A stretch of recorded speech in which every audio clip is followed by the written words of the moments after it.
hello everybody. That little tune is called Gone Fishing. And you know, that's what your favorite hypno hillbillies might do after talking on this podcast today, because we are your favorite hypno hillbillies, Gerald Kein and Bob Brenner here with you again. And you ready to go out and chew some straw when we're done here, Robert? You better believe it. I need some time down there by the river. I don't know if we'll go to the river or up the creek, but one or the other, we're going to get it done. Just don't forget the paddle this time. Which, you know, leads us to, we got to find a segue into what we're going to talk about today. And I'll say, you know, a lot of people think that Southern people, which I'm from northern New Jersey, so, oh well, I'll see what I can do about it. And you're from Chicago, and we'll act like Southern people. A lot of people think Southern people are slow or something like that, and that they need more education, and that's not far from true. But it is the only segue I can figure out to get into what we're going to talk about today, and that's, if you're interested in becoming a hypnotist, how do you look for a school? How do you find a school that's going to give you the tools that you need to be successful? What do you think? A dartboard? A dart? I'd like a dart. Throw a dart at the yellow pages. Doesn't it always work? Yeah, well, you know, pretty much it does come down to that. You know, if I was a member of the general public looking for hypnosis, this would probably be one of the most difficult things for me to do, is figure out where is a place to go where I can get good quality training. Now that doesn't make sense, Jerry, because as the general public, don't you think that hypnosis is just hypnosis and it's all the same? Well, I'm sure the general public thinks that what we do is have people cluck like chickens and do silly things and all and it's all the same. Why would it matter where you go? They all teach the same thing, don't they?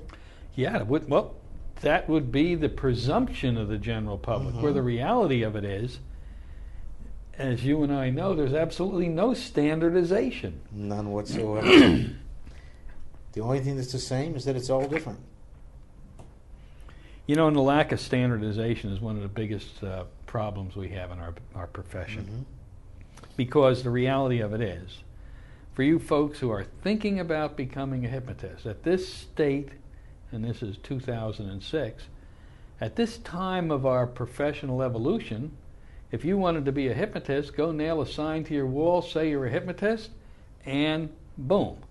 That's it, isn't it? That's it. That's all you need to do. And then hope nobody comes to the door, because you have no idea what to do when they get there. And unfortunately, a lot of students that graduate from some schools still fit that modality. They don't know what to do or how to do it, or I love the ones that have taken the mail order and never even seen a person hypnotized. Well, yeah.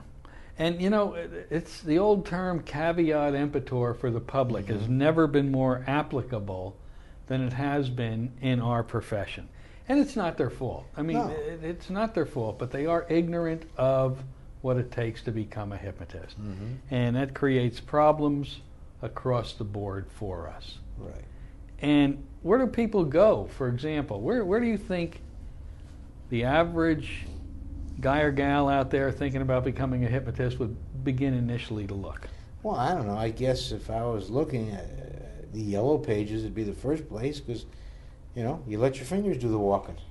And you look at that ad under hypnosis that's a half page that says, as seen on TV and author of blah, blah. Hey, if it's really a big ad, you know, here again, I don't know what I'm doing, so I have to assume that the guy that spent the most money in the ad probably has got the best school, because he's making enough money to pay for that ad. And that's really the only thing I can go by based on the ad. And, of course, how much good stuff he tells me about what he does and how great he's been. And also then you can look in the newspaper. A lot of people might publish their school in the newspaper.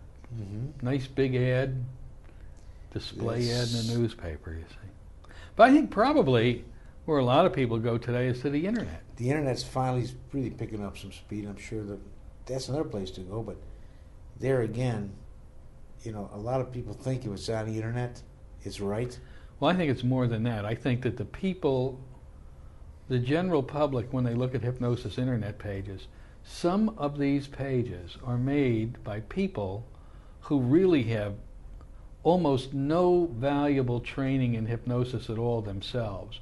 But let me tell you right now, they either personally know how to build a web page, or they spent money hiring somebody who builds the most impressive web pages you have ever seen.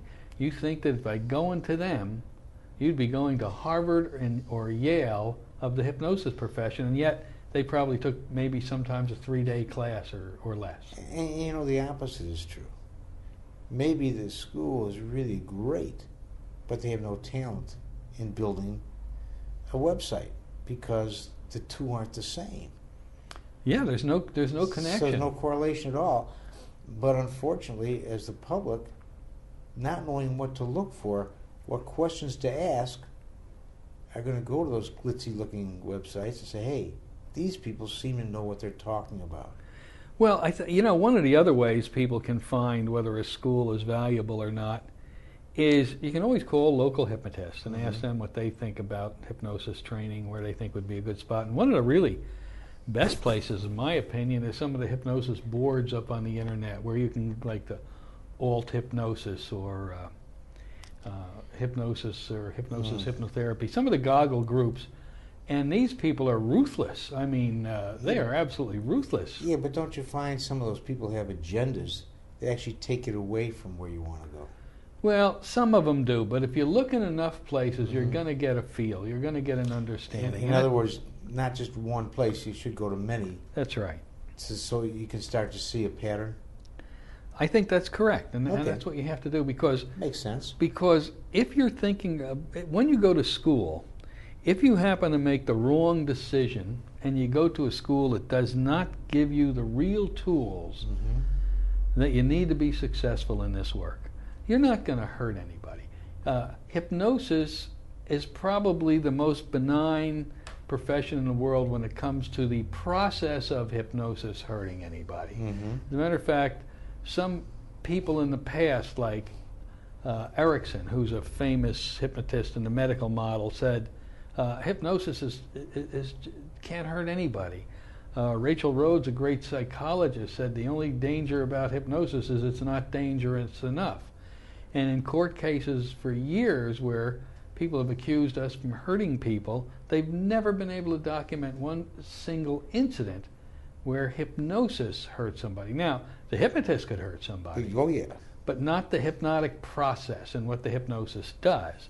So even if you've got bad training, you're not going to hurt anybody, but the problem that comes out with this is rarely are you going to help anybody. You see, a really good school, in my opinion, and believe me, this is totally in my opinion, should have one goal, one major goal. And what is that? I'm glad you asked. I'm glad I did too. The one major goal should be to eliminate the one thing you hear constantly. And that's whenever the subject of hypnotism is brought up out in the general public, I guarantee you will hear somebody say, I tried hypnosis, but it didn't work for me. And that's the tune. And these people are coming from hypnotists who are badly trained and don't know how to achieve results.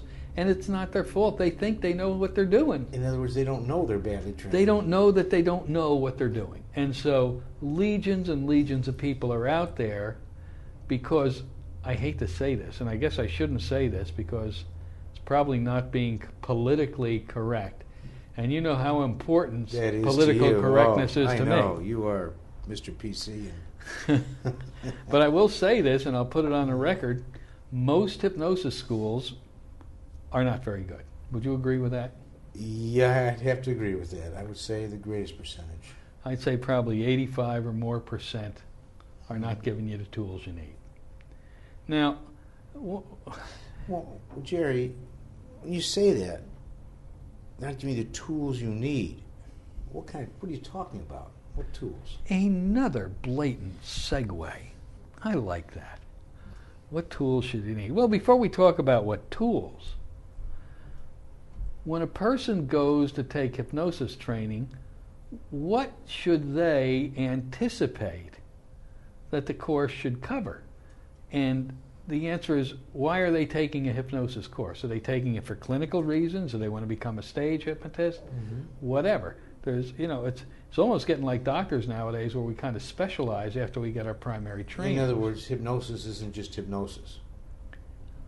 No. Hypnosis is much more than just hypnosis. It's what you do with it after you learn it.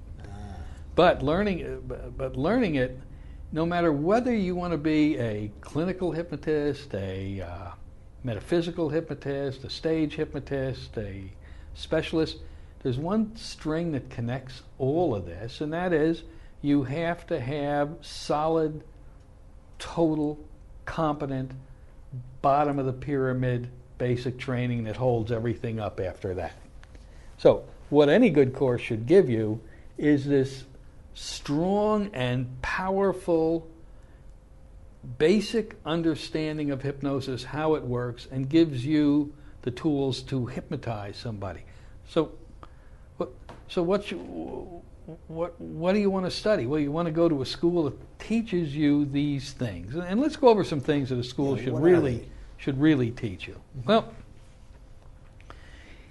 the first thing a school should do is give you an understanding of what hypnosis is. Maybe a little history of hypnosis. It doesn't have to be a full day of history. 15, 20 minutes of the history. You can read history in any book on hypnosis. You don't want to waste good class hours on history. Right. After that, it should go over very quickly some definitions, maybe about the language that we use in our profession. Yeah, some of the vocabulary that's unique to our profession.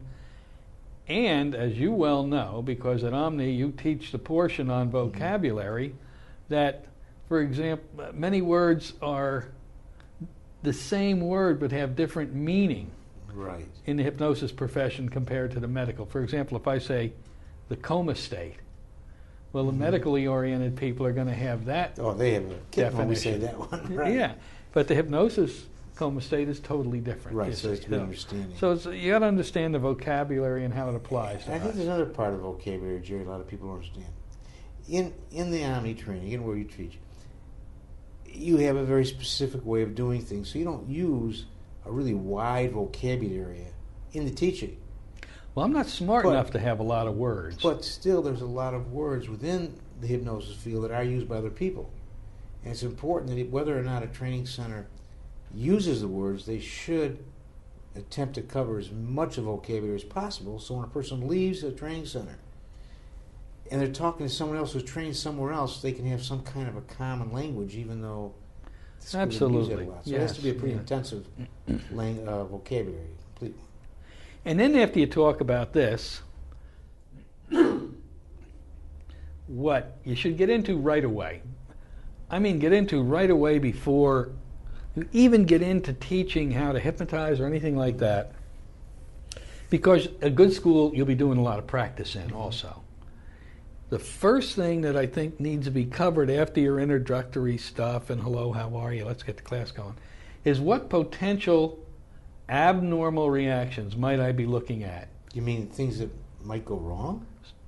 No, not wrong. There is no wrong. Unexpected. Okay. Unexpected things. For example, somebody could come into you for a simple little problem like, increasing their golf score. No, decreasing their golf score. Right. It's nothing. And so you say, this is a piece of cake, no problem. And you start the induction, and right as soon as you start to get any trance level at all, they start breaking out, sobbing and crying all over the place, and you have no clue what's going on. Well, if you train them how to deal with that, it's an unexpected thing. If they're not trained for it, that becomes a problem, doesn't it? Well, that's one way to look at it. Yeah. So we don't want it to be a problem.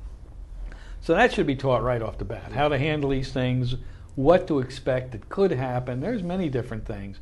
People can instantly regress back to a traumatic period of 40 years ago and be screaming and yelling just at the beginning of the induction. And if you're not trained in this, you become frightened and scared. So a course should teach you, what could possibly happen and how to handle it when it does. Mm-hmm. Because, as you know, it's very easy to handle. Right, once you know what it is.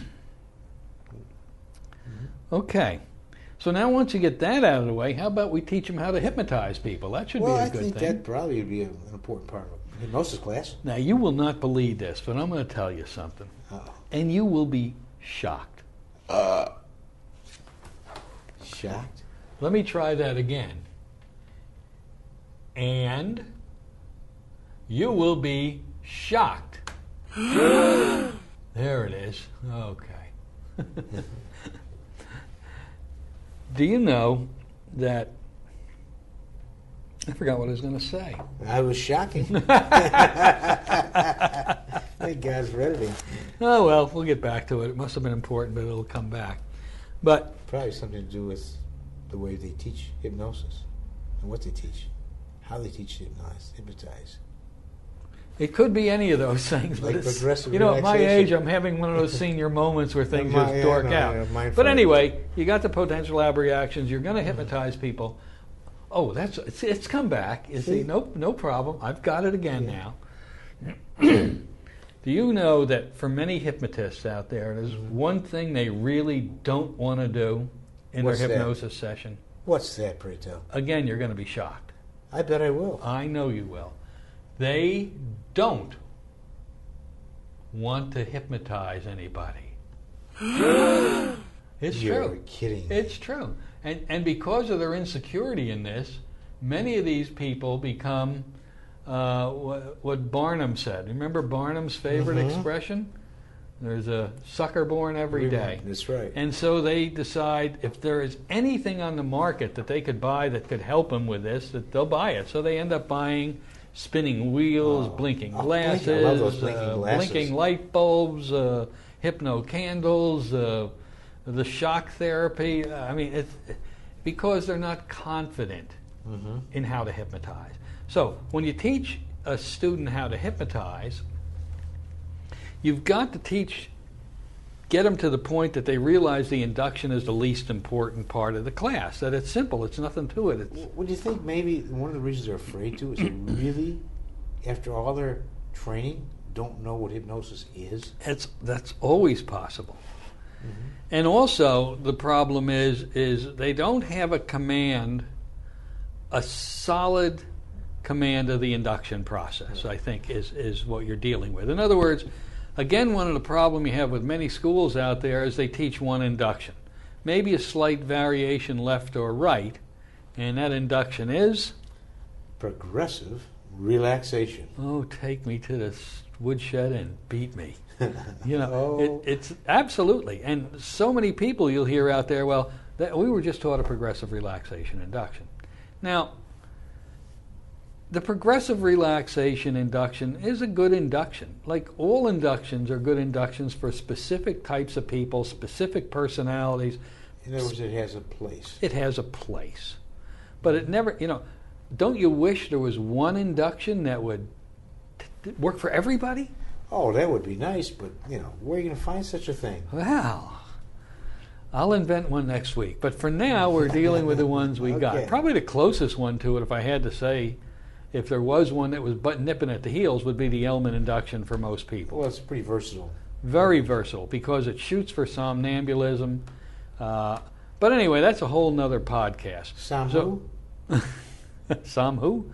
Anyway, what you need is a class that's going to teach a number of different inductions. For example, the progressive relaxation. Well, actually, I hate to admit it, we don't even teach that in our class because I don't want people falling back into it. But we do talk about it. We explain it. We explain it. And they understand. And they could do it. Based on what we explain, they could do it. Oh, yeah. But you really need to get into more of your faster inductions that have testing built into it. So the Elman induction should be 4 minutes or less. If somebody's teaching where the Elman induction is 8 or 9 or 10 minutes, it's not going to work. With the Elman induction, the shorter, the better. And I've seen people, Jerry, take the Elman induction, and it's interesting. What they'll do is they'll turn it into a progressive relaxation. Oh, I know. And they will take all the testing and take the test out of the testing, Yep. which I think is just amusing. Well, I think if Elman was still alive, he'd Yes. go bonkers over that one. But anyway, so that type of induction is great. And then you're going to move into your rapid inductions your class should cover, which is going to get somebody from their normal state of hypnosis into the deep working level of hypnosis that's called somnambulism in 30 seconds or less. I think we could define a rapid induction. And then also the instant induction. Some people will require an instant induction. And for example, somebody in trauma that's hurt, maybe it came across an accident, or somebody who's highly analytical or in quote to other people resistant, and how long does an instant induction take? Oh, gee. Wait, I know the answer. This I know is this a one. test. I know this one. Give me more. Take all the time you need. An instant. In an instant? In an instant. Well, you don't answer a question with the question. I said, how long does an instant induction take? It takes an instant. A second or less? A second or less. Okay. Thank you for defining that for me. You're more than welcome. I appreciate it. So, and these are the type of inductions a good school should give you. And the reason we say we don't teach so much on the progressive relaxation induction is because that's not challenging. Anybody can do that. Just sit somebody back and tell them to relax. But the focus of practice and training in your class has to be on the things that challenge the student, which would be the more rapid and instant type of techniques. And haven't you found, Jerry, over the years of your training, and I know you've trained for several years, that the people that have been taught those rapid inductions and those super rapid inductions, when they learn to do them, their whole confidence level goes up. Their ability to do the rest of the work goes up. Absolutely. There's no question about it. I love the tape that we show in class about frightened students doing instant inductions, where we sent them out to do instant inductions with real people at lunchtime, and they came back and told their stories. They came back walking on air. And they went out. They left with such doubt. They left terrified. No, we can't do it. And came back knowing, oh my goodness, this is easy. Yep. Okay. So inductions, good inductions, training in induction is critically important. So you're not afraid to do inductions and looking for some gadget to help you with it that won't work anyway. Then levels of trance. Go over the different levels of trance. There's 6 or 7 of them, and what the capabilities of light, medium, deep, coma state are, ultra depth, ultra height, those type of things, so that they understand what the capabilities are in each one. I think that's real important that goes over that. Now, let's talk about once you learn how to hypnotize somebody and practice it, and this is what a school should be, this is what you're looking for in a school, is how much practice time am I going to get? You just don't want a talking head instructor. Right. Like the first class you went to, they had We passed the book around, everybody read a book. And you read a chapter, or a paragraph, you read a paragraph. And that was the instruction manual. And that was the instruction manual. Yeah. Any practice? We did practice, but what we practiced progressive relaxation, gimmicky inductions, but nothing that really got the job. That's not going to give you the tool. So you need to do that. Now, so you need to hypnotize. You got to learn to deepen them if it's required. You have to know what potential abnormal reactions you could run into, and then you're going to say, all right, now I know how to hypnotize. Now the next part of the class should be, what do I do with it? Good. What do you do with it? I don't know. Tell me. And the way I look at it is, there's 2 basic ways to do hypnotism. One is direct suggestion hypnosis, and if I asked a really good hypnotist out there, and I'm sorry, the other one is regression hypnosis to the cause of the problem. Now, if I asked the really good, successful hypnotists out there this question, if I said to them, what percentage of your work is done in regression work and in direct suggestion? Now, you've talked to a lot of people, and I know that you can address this too, at conventions, especially when we talk to people. What do you think the statistics would be? Well, I would imagine, Jerry, if you like at a convention or something, you ask people, I would imagine you would be somewhere around 90-95% direct suggestion from most hypnotists out there. I agree. Now, so let's talk about direct suggestion. direct suggestion is historically what people think hypnosis is. It's you hypnotize somebody, you read them a script, and then you send them home with a reinforcement tape. Now, if your school is teaching you that, let me just get right to the point here. And only that. And only that you hypnotize them using a progressive relaxation induction, you read them a script, you pat them on the head, and maybe give them a self-hypnosis tape to listen to at home, you are going to the worst possible training you could ever go to. Would you agree? I agree 100%.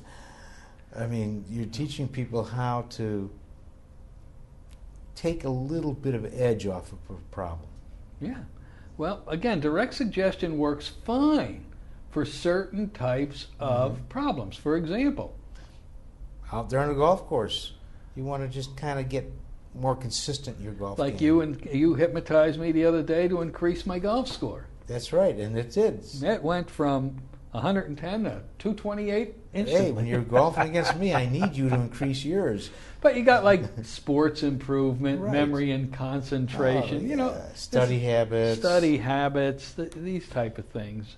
That's what direct suggestion works really, really well for. Yeah, maybe even weight loss if you have to lose 4 or 5 pounds. Light weight loss if it's Yeah. not been hanging around for a while, Just sure. 4 pounds, yeah. Stop smoking. There are some very good direct suggestion stop smoking techniques, and there's some good regression techniques, and both of them will work. But in generally, that's what we're talking about. It's the really light stuff. Mm-hmm. On the other hand, regression work is required if you're going to be working on the deeper problems. When you see, what I like to say is direct suggestion deals with light problems, not the deep, difficult things that we work with, you see. And most problems that people use direct suggestion for really are the deeper problems, and all they're dealing with is a symptom. That's right. For example, somebody comes to you for depression. Depression is a symptom. It's not the problem. And the most they can do is maybe, reduce it slightly. Amplify the effect of the Zoloft? Right. Exactly. Or alcoholism. You're not going to read somebody. I go crazy, absolutely crazy, when I see people on the internet board saying, I got a new client coming in, and they're coming in for a phobia. Does anybody have a good script? Somebody that's depressed, does anybody have a good script? There's no such thing as a good script for these problems, because scripts don't work. Well, first of all, no two people come in with the exact same situation. That's right. So the second part of your hypnosis training should be heavily, and I mean heavily, leaning toward the regression work, which you're going to need to find the source of the problem. So when you do the regression work, it's how to regress somebody back to the cause of the problem, and how to be prepared to handle an abreaction. That's the reliving of a traumatic, actually not even reliving, it's happening for the first time again, of this causal event, whether it's a rape or combat or being hit by a bus or whatever it may be. Or something simple like a parent just accidentally saying something wrong to a child. Why can't you be like your brother? Right, just something very simple that seems... But it can be anything from totally wildly emotional down to something that seems relatively insignificant. And once you find the cause of the problem, then you have to learn, and that's the regression work, then you have to learn how to do the transformational part. Transform that. What happened, put it in a different light, shape it differently, and make it a whole different situation of a positive nature. And this is what gets it done. And nothing else. That's right. Nothing else. I don't care what people are teaching out there. This is how you do the job. If there's a causal event, you darn well better get to the cause, change the perception of it, and do the other little therapies. It might be forgiveness therapy, deathbed chair therapy, whatever it may need, but it's very brief and very quick, and get it done. Now, this is what your school needs to be teaching you. Now, the problem is, you don't see this very much out there. Well, how can you teach Jerry something you don't know how to do? Can't. And isn't that the case? Most of the training centers out there, I hate to say it, are people who have maybe taken a course in hypnosis, and a week later decide, hey, this is so good, I'm going to teach it. Happens all the time. And they're good web page builders. Oh, yeah. Those are the best web page Because builders. they just left their job as a web page designer to come over here and learn hypnosis. Now you That's look at right. their web page and, oh, my goodness gracious. Mm-hmm. That's about the classiest thing I've ever. I'm signing up right away. That's right. And so there you go. Those are some of the things you need to look for. And other things that peripheral things a good course should be teaching you is marketing your service. How do you market? How do you get people to come in the door? That should be a slice of the pie. Don't you think that's so important to people? Sure, because you're going out Yeah. with all this insecurity, which you're going to have as a new student. With your hypnosis, no matter how much practice you've done, you still have to go out and do the work. And then also to attempt to market at the same time and not knowing what you're doing with the marketing. So to sum this up, and we don't have to beat our heads against the ground here. If you're interested in going to a school, there's certain questions I think you ought to ask the instructor. Right. of that What's the class. first question they should ask? The first question they should ask is, how much is this? Well, that's a good one. That's an important question. And now what's the second question? Well, normally you think about where did you get your training or how long you've been in the business, but that they would if they said I went to XYZ Academy of the greatest hypnosis training under the planet Earth, Mm-hmm. that would have no meaning whatsoever. None. So if I was going to call up a school, knowing what we're talking about here, I would ask the person, number one, how long they've been in the business. Mm-hmm. Kind of gives you a feeling of whether they're kind of a stable platform. Well, they're probably not going to tell you the truth anyway. If they've only been if they've just taken a class, never hypnotized somebody, and opened their school, they're going to say, "Oh, I've been doing this for 30 years," Mm-hmm. and so that you're not going to get a decent answer in that. I would ask them, okay, what type of inductions do you teach? Mm-hmm. Okay, and what are you looking for an answer? I would like to hear an answer of varied inductions, everywhere from slow inductions up to very fast, rapid induction techniques. Okay. And then the next question I would say, do we have actual practice in the class, and what percentage of the class would be in a practice envelope? Mm-hmm. And if they say, well, I do some demonstration work, but you just watch me do these things, there's another clue you got to watch out for. What about, Jerry, percentage of videos in the show? Is it a lot of video? I don't understand some training centers, that's all they do is show videos. There are quite a number of training centers, that's true, where you walk in and they plug a videotape in and you watch a videotape, and then after 2 hours the instructor comes out and says something like, well, what do you think of that? And you talk about it, and then he puts another 2-hour videotape in and comes back and says the same thing. That's scary. So what percent is live training? Right. Okay, Yeah. that's a good That would question. be a good one. Mm-hmm.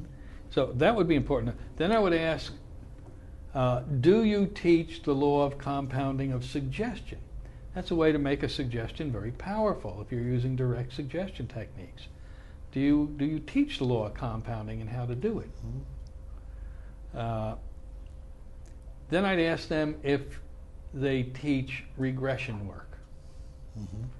And if they say, oh yeah, we go over regression, and because a lot of people just say that, of course we do. And they may just spend 5 minutes talking about what regression is and then move on. And then, I'd ask them, well, do you teach regression? What types of regression techniques do you teach? Mm-hmm. Well, I teach a lot of them. I know, but give me a couple of them. What do you teach? And if they stall or stumble, what you're looking to hear on this is you're using a direct regression technique or an indirect regression technique, or you're using a Hall regression, or you're using some specific regression technique. I'm using the Ellman regression technique. I'm using the emotional build-up regression technique. And should there be more than like 2 or 3? Oh yeah, sure. Okay. Absolutely, because everybody's different, and sometimes you don't even hypnotize somebody. You just move right into the regression. For example, when you're talking to them when they first walk in and develop the emotion, get them going, voomp, and regress right off of that. You see, and you bypass the whole induction process. And these are the things you want to learn how to do, and ask them if they do emotionally instigated regressions, and see what they say. Then I think another thing is, now you may have a very powerful interest, for example, in metaphysical hypnosis. And that may be one of the things you're really interested in learning. The problem with that is, if you go to a class that says, I teach metaphysical hypnosis, you're not going to get the base of the pyramid. You're probably not going to understand hypnosis and how it really works, how to protect yourself against unwanted things that are going to happen. So there's nothing wrong with metaphysical, but you need to get the good clinical training before you. That's like a specialist there. Then go, after you get your training, then go get that. But if they teach you, you're just going to get metaphysical training here. Jay, wouldn't the same thing be if you want to do stage show work? Stage show, absolutely. I want to become a stage hypnotist. Fine. Learn how to hypnotize first. Learn about the potential dangers. Learn how to handle them, so that when you're a hypnotist, a stage hypnotist, something happens on your stage, you're able to handle it very quickly without upsetting the audience and things on this order. Stage hypnosis is the easiest type of hypnosis to do. It doesn't take a very well-trained hypnotist at all to be a good stage hypnotist. But if something goes wrong up there, they better be anchored in good clinical hypnosis Something unexpected, training. they're in deep trouble if they're in deep doo-doo. You make no doubt about that, you see. So these are some of the things that I think are very important for people to make a judgment decision about the school that they're interested in taking. You can always call the Omni Hypnosis Training Center for information about a particular school. We generally have heard about most of them, can kind of give you our opinion of it. Or maybe if they've talked to somebody and the person sounds good and they just want to find out if what that person told them is real. That people have used different phraseology, said things in a different way than we've said it. Maybe it's the same thing and they want to find that out. So just give a call. This is why the caveat emptor is so applicable to this profession, because you've got to know what questions to ask, and you got to know what the answers should be. And hopefully we've covered that quite a bit in this talk today. There are some fine schools out there, but you're really going to have to hunt for them because they are so very much in a minority. And it seems, as much as I hate to say it seems like the schools that only teach the progressive relaxation and reading scripts, it seems that those schools are multiplying at an amazing rate. Yeah, well, they are, because just cranking out those instructors. It's like a snowball going downhill. And another thing you ought to look for is an instructor that's excited. When you should be passionate about their Some work. Enthusiasm. Yeah. Right. Oh, man, you come on in. We're going to do this and that. We're going to boom, bing, bang. We're going to have a great time. Somebody knows how to have fun. A good training class should be a combination of knowledge and a fun time also for people. It doesn't have to be all grogged out. It should have an instructor that's able to teach and make you laugh while covering the material, keep you excited, keep you interested in it, and tell you what you can do, not what you can't do. Oh, yeah. Because a lot of instructors say, I'm going to teach you this, but you really can't do this because of blah, blah, blah. Nah. You want to have them leave your class saying, I can do anything. I'll stay within the laws, but there's nothing I can't do. That's what we need more of in this world, by the way. And that just comes from being confident and excited about what you do. And watch out for titles that people use. I think that that's another clue. Most really confident hypnotists and hypnosis instructors, they don't have any need to use grandiose titles. They let their reputations speak for themselves. So when you're dealing with somebody that says, just look at their business card. Right. The more initials after their business card generally will indicate to you lower self-esteem and less confidence in what they can do. Absolutely. Yep. And watch out for the people that call themselves Doctor of Clinical Hypnosis. Right. That's a mail-order doctorate. There is no recognized doctorate in hypnosis by any state, or approved, I should say. So these people running around with the doctor of clinical hypnosis, I would be very, very careful in that area if you're looking for an instructor. Be very careful. The place that teaches that generally teaches a 3-day class in hypnotism, and that class is generally geared for you to sign up to their mail order doctorate course. So, be careful, caveat emptor. Get somebody who says, when you talk to somebody on the phone, you can get a good feel for them. Right. And I think that's one of the best things you can do too. If they're boom and they know the answers so fast and they're just feeling very good about who they are and confident about what they're doing, that's a good thing. Not that some people can't fake that. If they sound like they want to teach you, not they need to teach you, big difference. And you can hear that difference. You can hear that difference. So, I don't know. I think that we kind of are I gotta tell you, getting Jerry, redundant here. I think I hear the fish jumping. They're calling us now, aren't they? Down by the river. Well, you got to remember, Robert, what we say in our office, and I know you agree with this. Absolutely. Save your Confederate money, for the South will rise again. And after that, let's say, guys, just get her done. Get her done. With that, I think Bob and I are starting to blither and sounding stupider than we normally sound. So we'll say goodbye for now, and we'll talk to you again real soon. So, Bob, say goodbye. Goodbye, Bob. And this is Gerald Kein saying we'll catch on a flip-flop, as they say down here, and Breaker 19 and whatever else is going on. Let's grab the poles and get out of here. We're going fishing. See y'all later.